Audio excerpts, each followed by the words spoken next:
Namaste. I hope all of you are healthy and safe and protected. So, when I ask this question, I'm sure many of you will be able to say yes. The next question is, are you happy? When I ask this question, many of you may hesitate before saying yes. And the reason is happiness is a state of mind, actually. It can keep changing, of course. So, how does the mind function? Is your mind your friend or your enemy? You may wonder how the mind can become a friend or an enemy. It can, because when the mind has good thoughts, it's like your friend. It helps you to be more positive, it empowers you.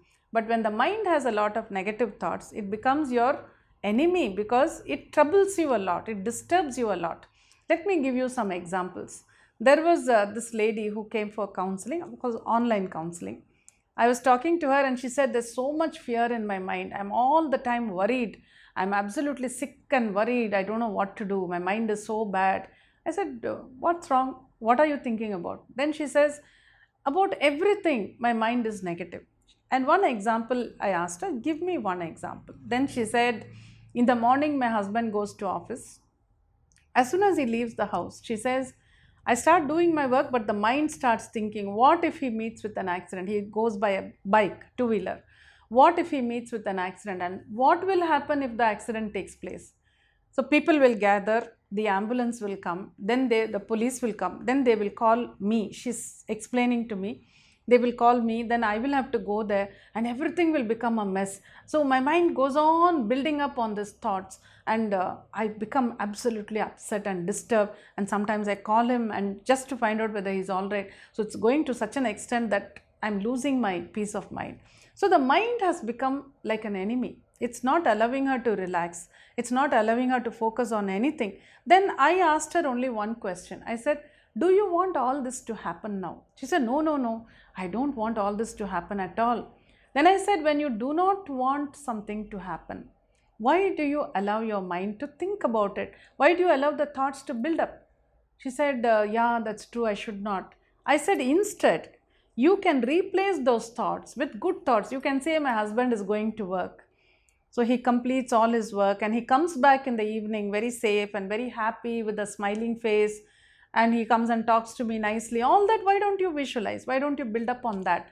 She was quite surprised when I told her this, because she had got into this negative pattern of thoughts to such an extent that her mind did not even think of the possibility of thinking normal thoughts. It may sound weird to you, but many people are in that state today, because I keep counseling, I keep listening to many people. Another example I can give you is of a young man. He had written his exam, or I think he was preparing for his exam. Not written, he was preparing for his exam, waiting for the exams. At that point, he spoke to me and he said, I'm so scared.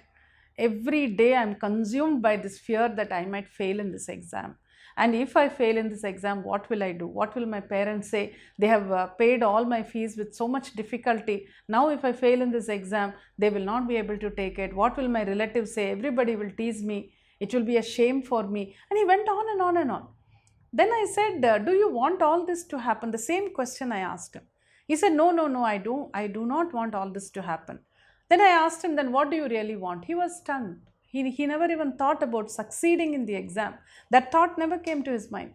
He said, no, I never thought much about it. Only these negative thoughts are coming. And he says, even when I sit down to study, I'm not able to study because these negative pictures come in my mind. Then I told him, now you start creating pictures in your mind. You start visualizing that you have written the exam, you have passed with very good marks. Your parents are happy, your friends are happy, you are celebrating. Put that thought there in your mind and visualize it as a picture. That is how you can overcome these negative thoughts, and that is how you can make your mind your friend, and it will help you to succeed also. So he was quite happy to hear that, and he said, yes, I will definitely try that. Of course, in meditation it's easier, but even otherwise, if you change your thoughts and make them positive, you will see the benefits. Then during this COVID time, for the past 1.5 years, of course, we are going through this. So during this period, there was one lady who came for counseling, and she said, there's so much fear in my mind. I'm all the time so scared. I can't do anything properly. I said, what is your fear? She said, I'm afraid I will get COVID. I said, why are you so afraid? Why are you unnecessarily thinking like this? Then she started explaining.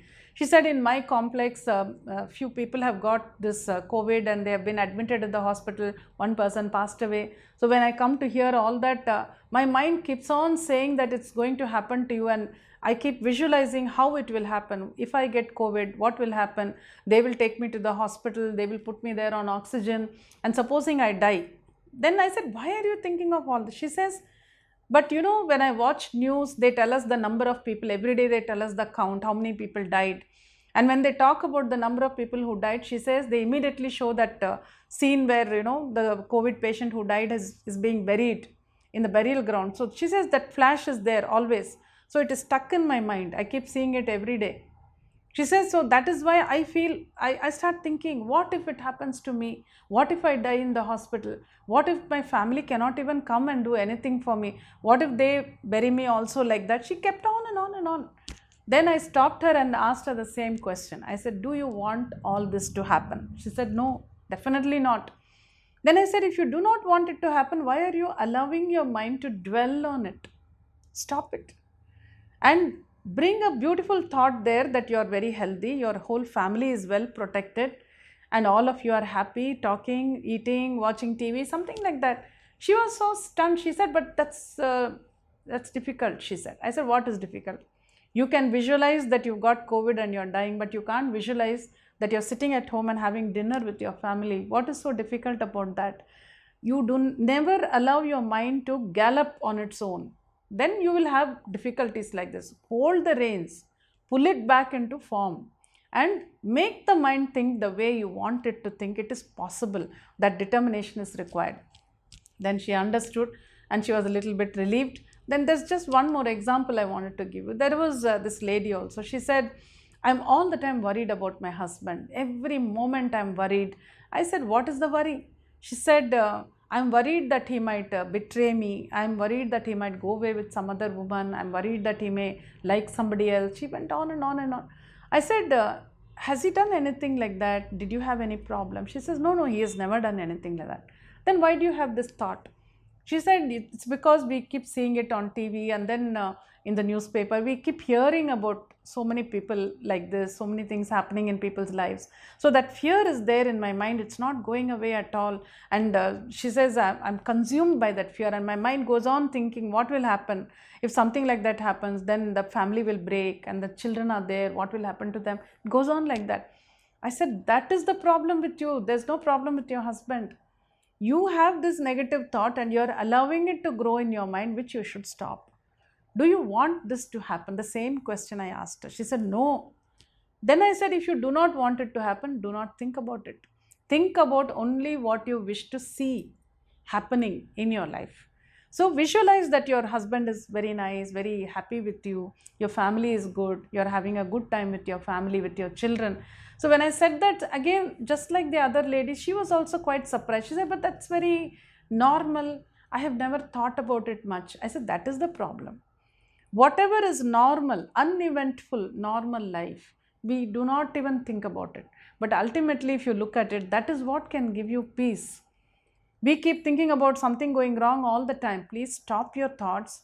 And I said, when you allow your mind to go like that on its own, it becomes your enemy, because it disturbs you to such an extent. So take hold of your thoughts, change them, and make your mind your friend, so that it can empower you, so that it can make you feel very happy with yourself. So take hold of your thoughts, and your mind will always be your friend.